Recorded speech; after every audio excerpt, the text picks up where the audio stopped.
Bueno, pues quizá lo que no queremos es vivir en un mundo como imagina el Eternauta, pero sí queremos vivir en un mundo donde escuchemos siempre a Mercedes Sosa y encima, si tenemos al lado a Ricardo Darín. ¿Qué tal, Ricardo? ¿Cómo estás? Bien, muy bien, gracias. Buen día. Buen día y gracias por venir al Cine Láser, que no todos los días se tiene a uno de los grandes actores aquí en el estudio. O sea que es un placer. Todo el mundo te saludaba, todo el mundo te miraba, o sea que eres una estrella internacional. No, eso es porque nos conocemos desde hace mucho tiempo y me los cruzo todo el tiempo como un compatriota que me crucé en el ascensor cuando veníamos, me dice, siempre nos encontramos en el ascensor. ¿En serio? Sí, y nos despedimos con hasta el próximo viaje. Ah, mira, eso está muy bien. Bueno, la verdad es que vienes a presentar el estreno de uno de los proyectos más ambiciosos, yo creo que de Netflix en español en los últimos años, es el Eternauta, que aquí en España no lo teníamos muy fichado, pero bueno, es un cómic muy importante para la literatura y la historia reciente de Argentina. ¿Te puedo corregir un poquitín? Sí. A lo mejor no a nivel popular, pero hay muchos fans del Eternauta en España. Te asombrarías. Ya te vas a ir enterando. Vale. Porque acá hay una gran cultura sobre el cómic, las historietas y demás. Y yo me fui dando cuenta de eso cruzándome con la gente en la calle. La cantidad de fanáticos que hay del Eternauta. ¡Qué maravilla! Increíble.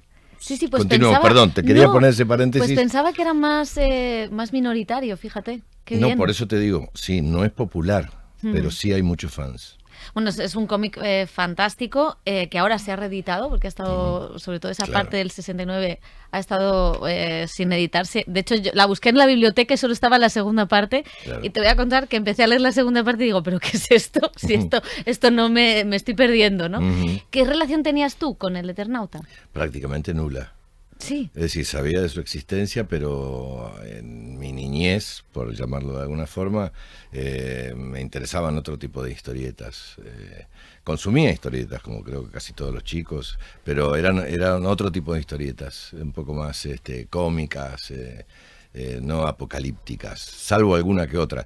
Pero sí sabía de su existencia. Después, con el correr del tiempo, en la medida en que crecí, sí, empecé a tomar más conciencia y hasta hace, digamos, algo así como 15 años, en donde me hablaron concretamente de la posibilidad de hacerlo, no en ese momento una serie, sino una película, un largometraje. Ahí tuvieron la generosidad de regalarme la historieta completa original. Y entonces ahí sí me enteré cabalmente de qué se trataba. Es verdad que el cómic es hijo de su tiempo. Vemos ahí un poco la tensión internacional de la Guerra Fría, el miedo a los extraterrestres, a una invasión exterior. Había que adaptarlo a nuestros días. ¿Qué adaptación ha sufrido? Yo creo que sí, que fue no solo prudente, sino inteligente por parte del grupo de guionistas de KIS y de Netflix, sumergirse en una versión que lo trajera a nuestros días y al mismo tiempo respetara, digamos, el pulso original, ¿no? El genuino. Yo creo que han hecho una versión increíble, extraordinaria, y si algo había para agregarle a la posibilidad de hacerlo en esta época, fue que atravesáramos la pandemia, porque ya casi lo tenemos olvidado, salvo algunos, pero en pandemia todos nos enteramos hasta qué punto era raro, extraño, inesperado esto de tener que quedarnos en casa, encerrados y aislados del resto de los seres humanos. Entonces, para mí mágicamente se ha producido esta especie de preámbulo y es, creo, el terreno propicio para que cuando entremos en contacto con lo que es la historia del Eternauta encontremos algunas reflexiones que nos han tocado de cerca. Totalmente. Y luego hay otra cosa, claro, en la serie empieza con las caceroladas, que es una imagen, leyendo ahora a muchas autoras argentinas como Mariana Enríquez, que decían, bueno, es que la Argentina siempre ha estado en crisis. Y es cierto que esas caceroladas pues remiten a muchos periodos de tiempo de la historia reciente de Argentina. No sé si de alguna manera el cómic también, la historia del Eternauta, la serie, el cómic también reflejan un poco el espíritu argentino. Bueno, sí, yo creo que cabalmente duele un poco decirlo de esta forma porque parece que quisieras dejar de lado a otros lugares y otros barrios y otras ciudades y otros países, pero en realidad yo creo que cuanto más fiel es una historia contando lo que ocurre en su lugar, me parece que tiene más posibilidades de viajar en el mundo y encontrar, no sé si abrazos es el término, pero sí gente que se va a sentir identificada. Los cacerolazos, vos le decís caceroladas, lo voy a incorporar, lo voy a usar en algún momento. Sí, son una especie de manifestación pacífica, pero ruidosa, del descontento por el motivo que fuere. Y eso se instaló desde hace unos años en la sociedad argentina. Y es más, el nivel y la dimensión, el volumen de esos cacerolazos te hablan de, obviamente, del enfado, de la incomodidad. Y sí, ya ha quedado registrado como una marca que hemos nacional. Copiado, que a veces hemos copiado. Bueno, lo que pasa es que es una forma de manifestarse sin trasladarse demasiado, no salir de tu barrio, pero al mismo tiempo, lo he visto en TV varias veces, uno está pendiente de cuáles son los barrios en los que se ha sentido más afectado por la falta de luz o por la falta de tal cosa o de lo que fuere, el reclamo que sea, y es una forma de seguirlo sin tener que hacer grandes manifestaciones, digamos, multitudinarias por las calles. Ya en los años 50 el Eternauta cambiaba radicalmente la imagen del héroe frente al héroe americano, sí, sobreexplotado por el cine y la ficción en general. Aquí tenemos a tu personaje que es un héroe colectivo, que aprende a cuidar, ¿no? A ayudar a los demás. Quizá esto es un poco de las cosas más originales de la historia, lo colectivo frente a lo individual. Sí, eso habla de la sensibilidad del autor. Es decir, o de la oportunidad que tuvo de vislumbrar, descubrir, que después de lo que hemos llamado durante décadas la penetración cultural, claro, de contarnos historias con superhéroes, sea Superman, Batman, Linterna Verde, Flash y todos los que yo consumí cuando era chico, él tuvo esa particularidad, ¿no? Esa singularidad de ver hasta qué punto realmente se podía depender de una sola persona, aún siendo un superhéroe, o de tratar de que el grupo, la sociedad, la comunidad interpretaran cuál era la necesidad y trataran de ponerse en movimiento. Él tuvo esa iluminación, por llamarlo de alguna manera.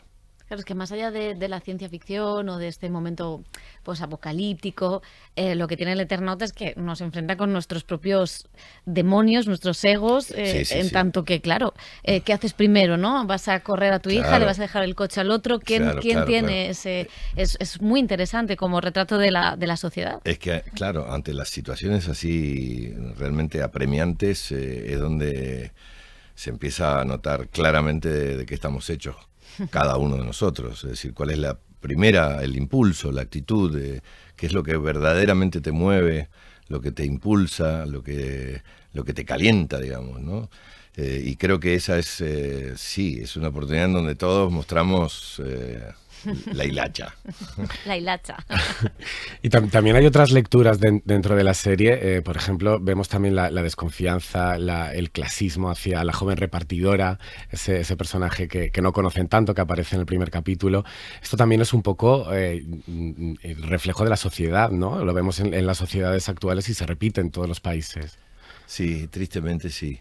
Yo creo que la intención de esta versión, ya que veo que la viste, no es precisamente hacer hincapié en esta cosa segregacionista o discriminadora. Sí le pone un especial acento al desconocido. Es decir, que de pronto aparezca un desconocido, alguien que habla de una forma distinta y se prenden todas las alarmas. Porque, claro, al no saber qué es lo que está ocurriendo afuera, de pronto que aparezca alguien detrás de una puerta pidiendo auxilio en un tono o en una forma de lenguaje distinto al que se usa en ese lugar, supone un nerviosismo todavía mayor. Pero sí, hoy en día, para retomar un poco tu planteo, persiste lamentable y tristemente esta cosa de la discriminación y de el que es distinto. Siempre nos da miedo el que es diferente, el que es distinto. Creemos que eso es una amenaza. Y bueno, lamentablemente a veces nos perdemos la oportunidad de conocer a alguien interesante, alguien que nos pueda enseñar algo nuevo. Y luego está en el capítulo en el que tu personaje va a casa de Elena, de su expareja, y claro, se ven unas dinámicas muy masculinas frente a las dinámicas femeninas a la hora de bueno, esos juegos de poder, en ese momento de tensión. Sí que la serie es muy avanzada en eso también, hay un cambio distinto. Creo que esa es otra de las inteligencias de la versión. Me parece que la incorporación de la importancia del reclamo de derechos de las mujeres en el mundo actual, que en esa época en donde fue, digamos, originalmente esta historieta, no estaban tan presentes. Hoy sí, y me parece a mí un tema difícil de eludir. Al contrario, me parece que la versión lo que hace es aprovechar la oportunidad para destacar el rol de la mujer. Por lo general, hasta donde yo sé, en esta primera temporada, está especialmente subrayado el hecho de que las mujeres son más constructivas que los hombres, que son un poco más destructivos, y eso está directamente relacionado con nuestra esencia, con nuestro ADN. El hombre ha sido histórica y no sé si lamentable o tristemente, pero ha sido el conquistador, entre comillas, y el que va, el que sale, y yo creo que el rol de la mujer ha sido injustamente ocultado, porque son las que han resistido, las que se han quedado a regenerar lo que se pierde en esas contiendas. Hay ejemplos gloriosos de la historia de la humanidad. Japón es uno de ellos. Japón, después de las grandes pérdidas que tuvieron por ataques, las mujeres fueron las que reconstruyeron el país. ¿Cómo valoras Tarea para el hogar, para investigar un poco. Sí, nos está poniendo muchos deberes, Ricardo. Es ¿No incomprobable, pero no me digas que no resultó atractivo Sí, tirar total. una de esas que los dos conductores se quedan mirándose como diciendo, bueno, ¿de qué me ¿Ahora hablas? qué hacemos? No le traemos más, es la última vez. ¿Cómo ha sido la experiencia de trabajar en esta serie, sobre todo en contraposición al cine o al teatro? No sé si valoras positivamente el trabajo invertido, si ha sido un regalo también porque tienes más tiempo, ¿no? para ese tiempo del arco del personaje. ¿Cómo es trabajar en una serie? No. Tachemos eso. Tiempo no. Lo que pasa es que en esta primera temporada, me corregiría mi hija en el acto, el rol de mi personaje de Juan Salvo es muy ¿cómo decirlo?, presente. Eso hizo que tuviera muy pocos tiempos, digamos, de descanso, de reflexión y demás. Fue arduo, es muy duro trabajar en esto, muy parecido al cine. Lo que pasa es que creo yo en nuestra primera temporada hacer esta primera temporada de 6 capítulos fue como hacer 4 películas, una tras de la otra. Entonces, con un trabajo de producción increíble, un trabajo técnico que bueno, yo espero que la gente lo pueda apreciar porque se nota. Y fue duro para todos, para los actores, para los técnicos, para los directores, para los productores, para todos los que estábamos ensalzados en esta titánica tarea, este desafío. Por supuesto también divertido y movilizante, pero muy duro, fue muy duro. Porque no nos olvidemos que esta historia empieza con una nevada tóxica, mortal, en Buenos Aires en pleno verano, lo cual nos obligó a tener por lo menos, más allá de los 3 primeros capítulos, o casi el cuarto también, rodeados de nieve. O sea, teníamos que pintar la ciudad de nieve, y eso ha generado la necesidad de que los equipos trabajaran a destajo para cumplir con eso, porque hay muchas cosas de postproducción y de efectos especiales, pero hay muchas que son reales in situ, o sea que hemos tenido que tapizar calles enteras con nieve. Y los equipos los chicos y las chicas que trabajaban en eso, yo no sé todavía hoy cómo hicieron para sobrevivir.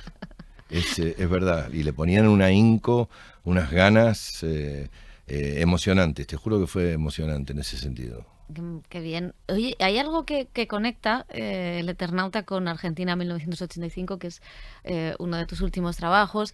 En la película se hablaba de los juicios en la dictadura. El autor de la novela fue uno de los desaparecidos de esa dictadura, Sí, también sí. sus hijas. No sé si de alguna manera la serie, y que se vuelva a hablar así masivamente en 190 países, que son los que Sí. va a ir Netflix, también es una manera de devolver esa memoria, ¿no?, a uno de los desaparecidos. Mira, no estoy tan seguro de eso, sí, coincido con lo que planteas, me parece que es inteligente, pero la verdad es que esta versión está especialmente enfocada en lo que es el espíritu de la historieta, del cómic, y que es la génesis, el original, allá por el año 57, que empezó muy tímidamente con unos cuadritos aquí, unos cuadritos allá, y después la gente misma se encargó de abrazarla y de pedir más, y ahí se cambió de frecuencia. Lo que ocurrió con Oesterheld en su vida y con su historia familiar, tristísima, dolorosísima, sí, está directamente relacionado con lo que mencionabas de Argentina 1985, pero esta versión está, creo yo, ha sido lo suficientemente prudente como para que cada uno haga la interpretación que quiera de esto, porque en definitiva hay unas analogías, por supuesto, esto de una invasión extraterrestre, una invasión, digamos, un ataque, una hostilidad que recibimos de forma externa y que hace que las personas estén aisladas, muertas de miedo, en este caso concretamente sin electricidad, sin agua, sin gas, sin teléfono, sin comunicación. Se parece mucho, si se quiere, a cuando los terrorismos de Estado han generado estas normas, por llamarlo de alguna manera amable, para que la gente no salga de las casas, para que la gente no se comunique entre sí. Precisamente la inteligencia del terrorismo de Estado se dedicaba específicamente a eso, a aislarnos, para que no nos enteremos. Entonces sí hay interpretaciones que pueden establecer paralelismo, pero creo yo que esta versión está tratando de abrir el campo visual como para que cada uno haga la interpretación que quiera. Los puristas, por supuesto, que conocen en profundidad la historia de la familia de su autor, no van a dejar de ver exactamente esto y lo bien que hacen. Oye, y te queríamos preguntar una cosa, porque acaba de decir Ben Affleck que ponerse el traje de Batman era la cosa más horrible del mundo. ¿Cómo es ponerse el traje del Eternauta? Es más fácil que bueno, no puedes comparar. No sé si es más fácil, porque adentro del traje de Batman puede entrar cualquiera y no te enterarías. Adentro del traje de Salvo sí te enterarías si entra otro, así que no sé si es más fácil. Y además no nos olvidemos que por decisión del director, Bruno Estañaro, crack total, genio, tuve una discusión bastante larga con respecto a cómo era el vestuario de este personaje, porque como el que lo iba a tener que arrastrar por toda la seriedad, yo bregaba por un traje más liviano, que fuera claro. Un poco más fresquito, un poco más moderno, porque sabía lo que me esperaba. Pero él inteligentemente se puso bien terco y nos vendió la idea de que tenía que ser algo claro, porque en el momento en que ocurre lo que ocurre, y hay que inventar un traje, hay que meter mano a lo que se encuentre. Y estamos en la casa de un acumulador serial, una especie de pseudocientífico loco que tiene cosas arrumbadas en todos lados. Entonces de ahí surge la máscara, pero también surge esa especie de gamulán, no sé cómo le dicen acá el gamulán, es como un... Es ese... Sí, como un forro, no es un forro polar, sí, algo así. No, es esa especie de tapado, sobre todo, que se hace con descarne, y que tiene adentro corderito o esa lana, que es muy gordo, o sea, es bastante antiestético. Y yo dije, pero cuando me empiecen a tirar nieve sobre esto, se va a mojar, va a pesar 3 veces más, encima con máscara, mochila, arma, botas, y que yo voy a ser un androide. Y así fue. Soy un androide y quiero decirles que ahora mismo me voy a desmayar. Estás, como decíamos, una apuesta de Netflix. Ahora mismo está produciendo mucho en Argentina. ¿Se hubiera podido hacer esta serie sin Netflix después de los cambios en la legislación de Milei? No creo. Se está pudiendo hacer bastante poco. Sin el respaldo, el entusiasmo, el empuje de las plataformas, porque no nos olvidemos, como muy bien dijiste, que hay un cambio de normativa para mi gusto, exageradísimo, que hace que sea muy difícil llevar adelante proyectos y demás. No me quiero imaginar la desazón de los que tienen un pequeño proyecto, a lo mejor muy talentoso y muy rico y nutritivo, pero que no encuentran financiación y demás. Es un momento realmente crítico desde ese punto de vista, y sin el empuje de las plataformas, no, el Eternauta, olvídate, no hay forma de que se pueda hacer, porque estamos hablando de una inversión muy grande en todo sentido, no solo económico, sino es una apuesta grande, y dudo que se hubiera podido hacer de otra forma. Tú eres productor también. No sé si como productor han parado los proyectos, cuesta sacarlos adelante. Cuesta mucho. Cuesta mucho. Por supuesto que no hay que bajar los brazos, hay que insistir, hay que esperar a que haya un momento de reflexión o de claridad. Yo creo que este es un momento bisagra, por lo menos en nuestro país, ¿no? En Argentina. Creo que es un momento bisagra. Espero que sea así, porque creo que con las pruebas que vamos a tener al alcance de la mano, va a quedar definitivamente demostrado, creo yo, la importancia de poder encarar proyectos de envergadura que nos den a conocer más en el mundo, como suele ocurrir con los proyectos audiovisuales, que digamos te hacen viajar por el mundo, hacen conocer tu cultura, tu forma de ser, tu forma de pensar, tu forma de vivir. Entiendo que decidieron tomar una decisión así tan radical, amparados o apoyados en 2 o 3 cosas que les resultaron alarmantes, y eso me parece incluso atendible, pero me parece que ya es momento de reflexionar y buscar la manera de que se sostengan las cosas con claridad, con transparencia, sin corrupción, pero mirando para adelante. Pues Ricardo, muchísimas gracias por haber venido por al favor, Cine Láser. Si yo no tengo otra cosa que hacer. Exactamente, por habernos contado lo de Japón, que nos vamos a poner a investigar ya mismo. Pero es un placer. Te vemos en septiembre de nuevo aquí en el teatro. Sí, voy a estar de nuevo, porque no me dejan abandonar Escena de la Vida. Verte en el ascensor aquí con tu compatriota. Sí, no me dejan abandonarla. Es una pieza que a la gente le encanta y nos piden que volvamos, y yo feliz. Así, todo lo que sea volver aquí siempre me va a dar felicidad. Pues muchísimas gracias y que vaya muy bien. Muchas gracias, chicos, gracias.